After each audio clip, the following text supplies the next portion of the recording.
The coronavirus has caught the world completely by surprise. As the first bona fide pandemic plays out on the world stage in the social media era, it has created a lot of panic, anxiety, and hysteria.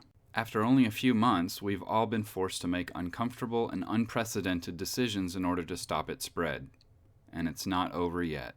Having said all that, the silver lining is that the virus is not as deadly as many other pandemics could be, and so we can learn some things for the future to be better prepared next time when things may be much worse. Preppers have often been considered crazy or overzealous in the past, but the coronavirus is quickly showing that some of their fears can be reality.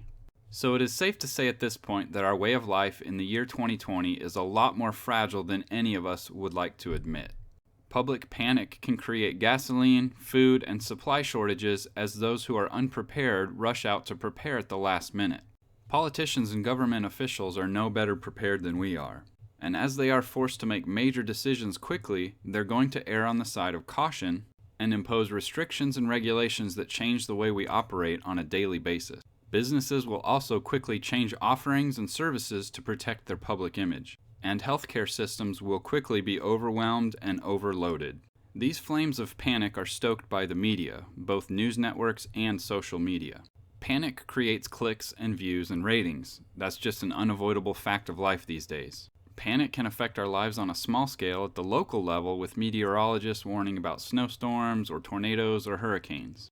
Within a matter of hours, the shelves of local grocery stores will be empty of bottled water, toilet paper, and firewood.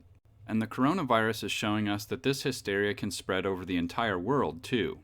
We live in a global economy now, and even if a disaster is contained to one country, it can affect manufacturing and product imports and exports worldwide, and cause financial markets to crash as well.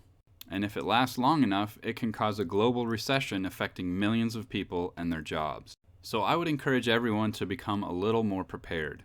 That doesn't mean hoarding 100,000 rounds of rifle ammunition. It can be as simple as buying an extra case of canned goods, package of bottled water, or jumbo pack of toilet paper next time you're at the grocery store. Then you'll be that much safer and less prone to anxiety the next time something like coronavirus hits. And something worse will come someday. You can be sure of that.